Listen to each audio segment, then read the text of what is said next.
Sup, it's Hallie. Welcome back to Pages of Life. When we left off, we were out here at the mall talking to Amari, whose voice I am not at all satisfied with. Alright, I also forgot this game is just a little bit loud compared to regular DDLC. I wanted to turn down the volume just the tiniest bit. There we go. Okay. As we enter the mall, Amari begins heading to the chef shop. Amari? Yes? I'm going to stop in at that stationery store over there to get a card. I'll find you at the chef shop when I'm done. Sure. Oh, let me give you my number so you can find me. I feel silly for not thinking of that myself. Of course, I'll give you mine as well. After trading phone numbers, we go our separate ways. It doesn't take me long to find a nice Christmas card at the stationery store. I spelled stationery. I also purchased some paper as well. After leaving the store, I sit down on a bench, take a pen out of my purse, and sign the card. Then, using my book as a flat surface, I begin writing on the paper.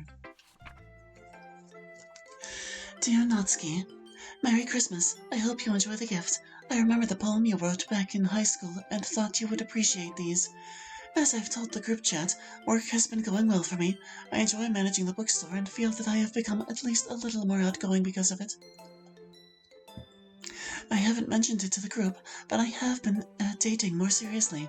Last spring I dated a guy long enough that I considered telling all of you about him and introducing him to my mother.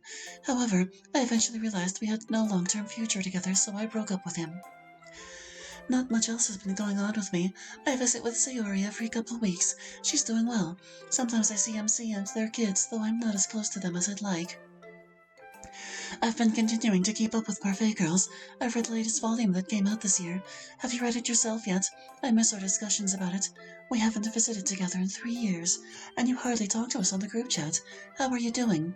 I know you've been busy with your job, but what else is going on in your life? Do you have any new friends? Hobbies? Surely you must do more than just work and sleep. I hope you don't find this intrusive, but are you okay? Please don't get mad at Hamari for this, but she was talking about you, and I am concerned. You sound so alone and isolated right now. I know how hard that can be, and I prefer solitude more than you do. If I'm reading too much into things, I apologize, but if there is something wrong, remember that despite the years and distance, I still care about you, and I'm always willing to listen to your troubles. Don't hesitate to call, my number hasn't changed. I miss you and hope you are doing well. Please message us more. We all would like to know what's going on in your life. Your best friend forever, Yuri. I take my letter, fold it up and place it into the envelope with the card and put Natsuki's name on the outside. I suddenly realize I have no way to attach my card to my wrapped books. I go back into the stationery store and purchase a roll of tape, which I use to tape the envelope to the outside of Natsuki's gift. With that done, I consider the rest of my holiday shopping. Monica will be getting a gift card because of the distance. Sayori and MC I already planned to give a gift certificate to a nice restaurant, along with an offer to babysit, so they can have a date together. I already got my mom her gift online a couple weeks ago. It suddenly occurs to me that I should probably get Himari something as well. I know the perfect gift to give her too. I find a sports store in the mall and buy a pair of shin guards. I doubt she'll have any real use for them, but I'm certain Himari will appreciate the joke. The sports store didn't do gift wrapping, so I purchased a gift bag at another store to put them in. I then text Himari. Finished all my shopping. Where should I find you? Currently in checkout line. Meet me at mall entrance. I make my way to the entrance where we separated. I arrive first. Not immediately seeing Himari in the area, I pull out my book to wait. A couple pages later, I feel a tap on my shoulder. What you reading? It's called Hogfather. It's technically a fantasy novel, but more of a comedy. It's part of a fantastic series. What's it about? My mind stumbles a bit at the question. An assassin is trying to kill this world's version of Santa Claus by invading the Tooth Fairy's castle, so Death temporarily takes his place while his granddaughter tries to stop the assassin. Himari makes me think she regrets asking me that. I'm sorry. It sounds a bit crazy because it's a comedy, though it has some really deep and meaningful parts as well. I think I'll wait for the movie. Actually, they did make a movie out of it, if you're curious. Then I might have to check that out sometime. I would recommend it. While the book is better, it's still a good movie. Well, I've had fun, but I don't want to miss my bus. I'm going to be late enough with getting home as it is. Oh yes, here's Natsuki's gift with her card taped to it. The gift bag is a Christmas present for you as well. You didn't have to do that. I wanted to. Now I feel guilty that I didn't get you anything. I put my hand on Himari's shoulder. Keep me posted about Natsuki, especially if she needs help. That will be enough of a gift for me. You really care about her, don't you? I paused for a bit. I have never made friends easily. So the few friends I do have, I treasure dearly. I am an only child, but now I feel towards her, or how I feel towards her, is what I imagine having a sister is like. Himari smiles. I think I finally get you a nod. You aren't the prince either of you would want, but you're the friends both of you need. Thinking about that, I'm not certain I agree with Himari. Try to message Nod more, even if she doesn't respond. Whether she's just overworked or if there is something more going on, she needs to be reminded that she still has friends that care about her. I will. I tell you, but my arms are full. I'll keep in touch and don't feel shy about texting me if you want. Thank you. I will try to stay in contact with you as well. Himari then heads off towards the bus stop while I make my way home.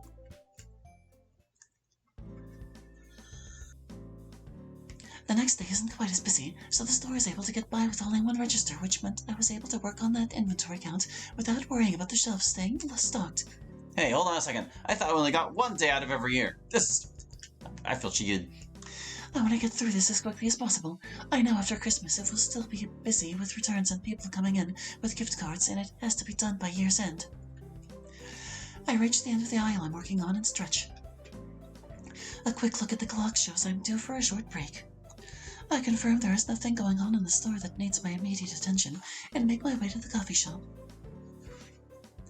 As I get in line, I am surprised to see a familiar face standing in front of me. Jane, I'm surprised to see you back so soon. I hope there wasn't anything wrong with the book. Ah, Yuri. No, nothing like that. I just came here for some coffee and a place to read while on my lunch break. So do you work near here? Not exactly. I'm a network cabling technician. Currently, I am replacing the Ethernet cables in some of the classrooms of the nearby high school while the students are off for the holidays. And once I am done with that, I'll go to my next project. Which explains why he was at the school, but not where we met. You can take your order whenever you're ready, sir. I'll have a grand latte with a shot of vanilla, please. Sure thing. Oh, hey, Yuri, your usual tea again? Ugh, I need something stronger. Make it a straight espresso today, please. Got it. We both pay for our drinks and wait for them to be served. Tough day. It's the Christmas rush. Great for business, but a little stressful. Sure you should be drinking espresso, then. I'll drink something else to help me unwind after I get off work. He gets a funny look on his face. If it's not too personal of a question, what do you drink to unwind? I don't mind. Herbal tea is what I use to help me relax. Oolong tea is my preferred pick-me-up, but today... Ah, tea, of course. I find it helps me enjoy a good book. It does sound nice, although I'm guessing you won't be able to really relax until after Christmas, eh? Not until after New Year's, to be honest. Fortunately, with a bit of effort, I should finish the inventory today. That allows me to take tomorrow relatively easy, so I can prepare for the day after, which is our third busiest day of the year. He thinks for a second. Oh, the 23rd. Last-minute shoppers, I'm guessing. Yep, then Christmas Eve and Christmas off, but then right back for the 26th, which is our second busiest day of the year. I'm guessing Black Friday is the busiest then. Oh yeah? Here's your grand latte with a shot of vanilla, sir. Thanks. I'll be right back with your espresso, Yuri. Of course. At least you got the 2 days off between them. Got any special holiday plans? Not really. Family dinner on Christmas Eve, but it's just me and my mother. Yourself? He looks a bit embarrassed. This year, it's only going to be me. A plate of fried chicken and my favorite Christmas movie. What movie? It's called Hogfather, based on a book by Terry Pratchett. I smile. I'm well familiar with it. Actually, I'm rereading that exact book right now. Here's your drink, Yare. Thank you. I burned my tongue while taking a drink. Ah! Careful, you really should drink it slow. I know, but my break is almost over. I'm sorry, I've taken up all of your time. It's okay. I like getting to know our regular customers. I've only been there twice, and already I'm a regular? Well, I hope you keep coming back and become one. I just might. This place has good books, good coffee, good company. I flush a little. Well, I should let you get back to work. I'd feel bad if you didn't finish your inventory and had to be rushed for tomorrow. Thanks. It was a pleasure meeting you again. And you as well. This is a perfect work day. The store is busy, but not too busy. No emergencies happening. And the best part is that the inventory count is finished. I still need to go over the variance report and find any major discrepancies before sending it to the owners. However, that will have to wait until after Christmas. In getting the count done, I have fallen a bit behind in some of my other duties. And since tomorrow is the 23rd, I'll need to man the extra register then, instead of doing paperwork. After I finish the employee schedule, I realize that it's time for my lunch. I get my bento box that I brought with me, and then head to the coffee shop section of the store. After getting my usual cup of oolong tea, I look around for an empty table, but all of them are taken. I then notice Gene is here again, sitting alone at one of the tables reading a book. I go over to him. Is this seat being saved for someone? He sets down his book, looks up at me, and smiles. Only for a pretty girl. I smile and sit down. So, how has your day been so far? Less stressful? Much. I finished that count, so I've been able to relax a little. Your regular tea, then? He gestures towards my drink. Yes. He seems to think for a bit, then goes back to his book. I open my bento box and begin eating. After a couple of minutes, he sets his book down and looks at me. So, I wanted to ask you something. I look at him questioningly. I was wondering if maybe you might want to take a walk and look at the Christmas lights with me tonight. Wait, is he asking me out on a date? I can feel my face turn beet red. I'm not used to getting asked out in person. If you don't want to, I understand. I get off work at 5 tonight. Huh? I take a deep breath so I can force myself to talk clearly. I get off work at 5 tonight. Assuming that time is good for you. He just grins. Yeah, 5 o'clock is fine. Should we meet here? I nervously nod my head yes. Great. I need to get back to the school, but I'll see you tomorrow or tonight, right here. He rushes off. I eat my food automatically, but I don't taste it. My mind is a complete whirl at what just happened. At 5 o'clock, I hand over the store to the evening manager and promptly clock out. In the coffee shop section, I see Jean waiting patiently for me. I feel a little self-conscious as I'm just wearing my regular blouse and pants I normally wear for work. I don't even have any makeup on. Though I guess he didn't exactly have time to dress up either. He notices me and smiles. Ready to go? Yeah, I am. He looks out the window. I'm sorry. I didn't exactly plan this well. The sun is still up and the lights won't be on or look good until after it sets. Did you want to wait, or...? Oh, we could take a walk around the lake first. He looks at me questioningly. There's a nearby park with a lake in it. It's my favorite walk, and would pass the time. He grins. I would love to see your favorite walk. Wow, what an amazing view. I lean against the railing next to him and look out across the water. This is my favorite viewpoint on this walk. I can see why. I sometimes come here to read or write. You write? What do you write? Whenever I feel like, poems, short stories, the novel I've been working on since high school. Any thoughts of publishing? I blush at the thought. When I was in high school, I thought that maybe I'd become a published author, but I still don't feel my work is good enough. Also, I write for the fun of it. I'm not certain I would want it to become a job. I can see that, not wanting to take a hobby too far. Still, it couldn't hurt to send in a manuscript and see what happens. Maybe my novel, if I ever finish it. What's it about? I just shake my head. It started out as a Wheel of Time fanfic. Though I've been rewriting what I have into something more original. But it's still a high fantasy adventure novel with magic, heroes, and a dark god bent on trying to destroy the universe. I tried reading The Wheel of Time once. It started out good, but I kinda lost interest around book 9. The slump, it does drag a bit in the middle. The ending was amazing though. I'd suggest skipping to book 11, reading a plot summary of the books you missed, and going from there. That's where the series starts getting good again. If the end is at all like the beginning, I might have to do that. It absolutely is. I'm a little surprised at myself. I'm not nearly as nervous as I usually am on a date. For some reason, I feel so comfortable and safe with Jean, even though we just met. So, I just have to ask, where did we meet? I know we met before the bookstore, but I can't quite remember. He looks a bit troubled and sighs. I'd be surprised if you did, but I suppose you deserve to know. It was at Club Funkin'. I am bothered to hear about that place again. I do not have fond memories of it. I only went there once, on the absolute worst date I've ever been on. I go occasionally for the drinks and karaoke.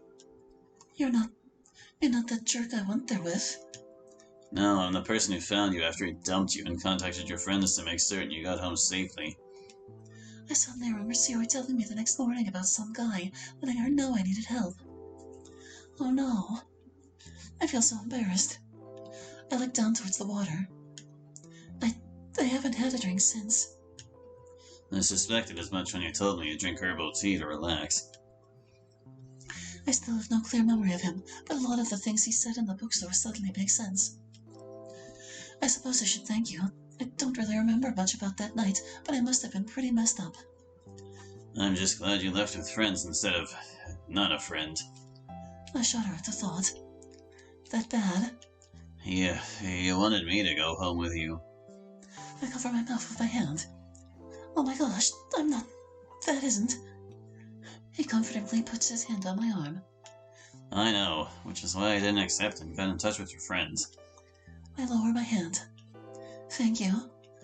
I suddenly realize I'm not feeling anxious right now. I should be horrified by this turn of events, but while I am a little embarrassed about it, I have no desire to try to hide behind my hair. Maybe it's because he's seen me at my weirdest and still accepts me. Maybe it's because he didn't hurt me when I was vulnerable. Maybe it's because he's kind of cute despite his disheveled clothes. He looks worried. Now that you know, if you don't want to see the lights with me.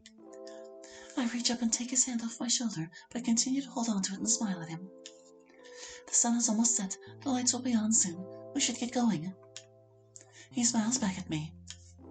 We resume our walk, still holding each other's hand.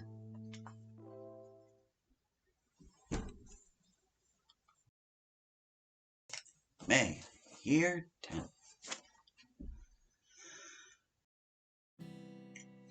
It's the end of my shift and I'm eager to leave. Jean and I have a date planned tonight. The past few months have been a whirlwind. Months have been a whirlwind for me. We got engaged on Valentine's Day and have already scheduled our wedding for next month. Some of my friends think we're moving a little fast, and Amari is certain I'm pregnant, but I know I'm not. It may be a little old-fashioned, but we decided to wait. Not of a lack of desire from either of us, quite the opposite. Which admittedly is the main reason for the short engagement. As I walk out the door, I feel two pairs of hands grab both of my arms and start dragging me away.